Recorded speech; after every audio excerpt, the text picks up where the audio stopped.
एक ऐसा प्लैनेट जो अर्थ से 4 गुना बड़ा है। सारे प्लैनेट्स एंटी क्लॉकवाइज रोटेट करते हैं अपने एक्सिस पर, लेकिन क्या आप जानते हैं एक ऐसा प्लैनेट जो अपने एक्सिस पर क्लॉकवाइज रोटेट करता है?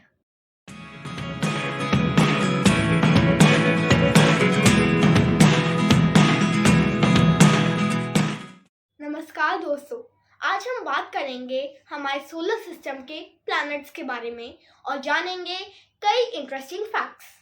We have total 8 planets in our solar system: Mercury, Venus, Earth, Mars, Jupiter, Saturn, Uranus and Neptune. Broadly, हम इन planets को 2 कैटेगरीज में डिवाइड कर सकते हैं: टेरेस्ट्रियल planets और गैसियस planets.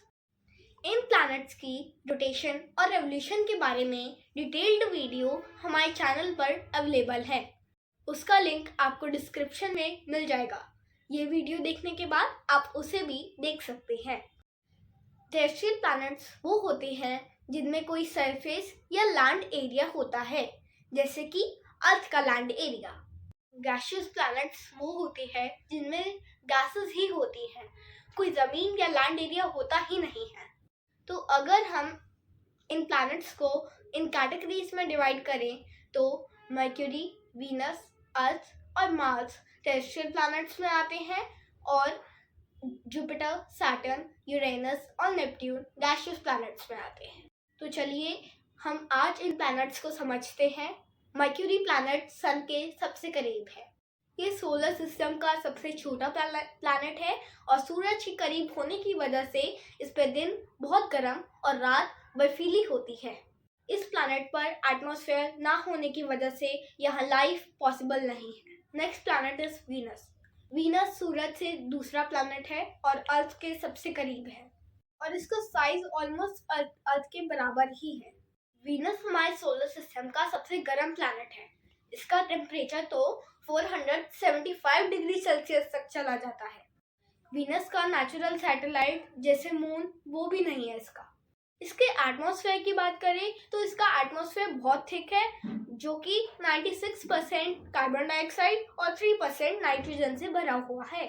वीनस का थिक एटमॉस्फेयर और वोल्केनिक एक्टिविटीज इसे सबसे गर्म प्लैनेट बनाती है। एक और इंटरेस्टिंग बात है इस प्लैनेट के बारे में। सारे प्लैनेट सूरज का चक्कर एंटी क्लॉकवाइज डायरेक्शन में लगाते हैं, जो कि है वेस्ट टू ईस्ट, लेकिन सिर्फ वीनस ही ऐसा प्लैनेट है जो कि सूरज का चक्कर क्लॉकवाइज डायरेक्शन में करता है, जो कि है east to west. Venus is the second brightest object in the sky after moon. Solar system का तीसरा प्लैनेट है अर्थ, यानी हमारी पृथ्वी। अभी तक अवेलेबल इंफॉर्मेशन के मुताबिक earth is the only planet where life is possible.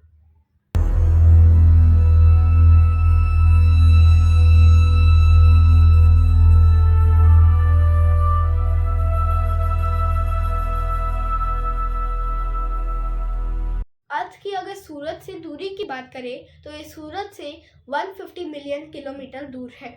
अर्थ के एटमॉस्फेयर की बात करें तो अर्थ का atmosphere 78% nitrogen, 21% oxygen and 1% other gases से भरा है।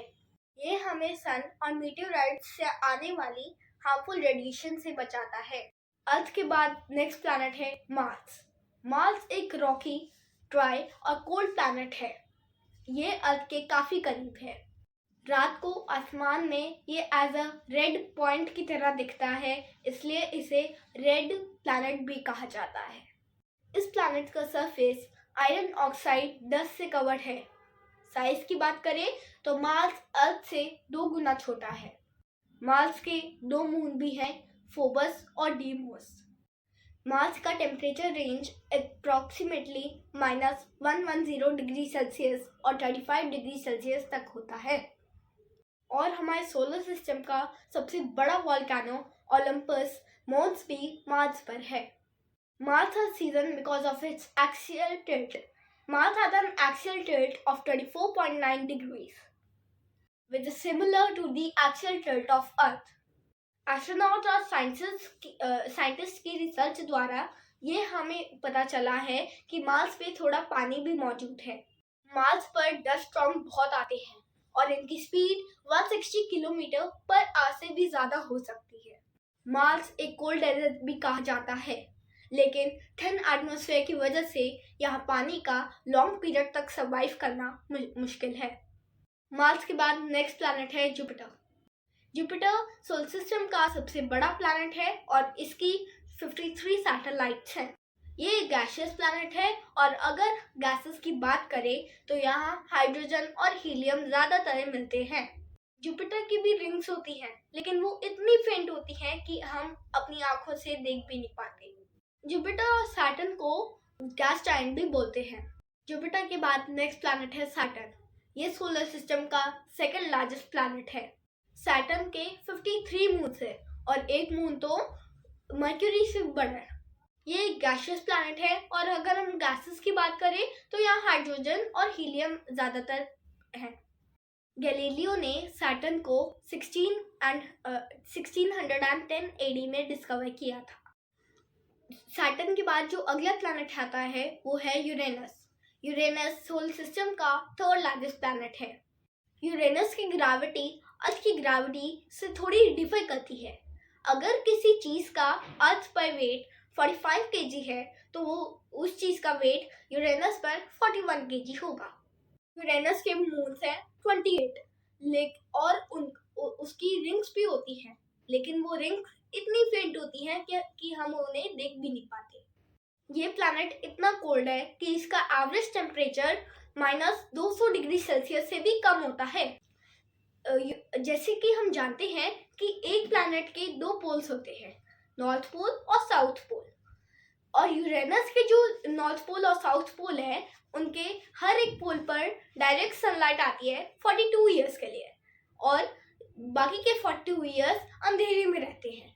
फिर आगे भी 42 ईयर्स तक सनलाइट आती रहती है।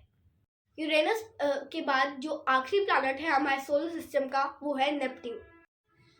नेपट्यून सोलर सिस्टम का 8th प्लैनेट है और ये आउटर मोस्ट भी है। ये अर्थ से 4 गुना बड़ा है। इस प्लैनेट के 14 मून्स हैं और अगर गैसेस की बात करें तो यहाँ हाइड्रोजन, हीलियम और वाटर वेपर्स पाए जाते हैं। इसकी भी रिंग्स होती हैं, लेकिन वो इतनी फेंट होती है कि हम नहीं देख पाते। और अगर सन से इसकी दूरी की बात करें तो ये 4.5 बिलियन किलोमीटर दूर है। यूरेनस और नेपट्यून को आइस जायंट भी कहते हैं। आशा है कि आपको ये इन्फॉर्मेशन अच्छी लगी होगी। अगर आपकी कोई कमेंट्स या फिर क्वेश्चंस हैं, हमें कमेंट बॉक्स में ज़रूर बताएं। ऐसे ही और इंटरेस्टिंग इन्फॉर्मेशन के लिए जुड़े रहिए हमारे साथ।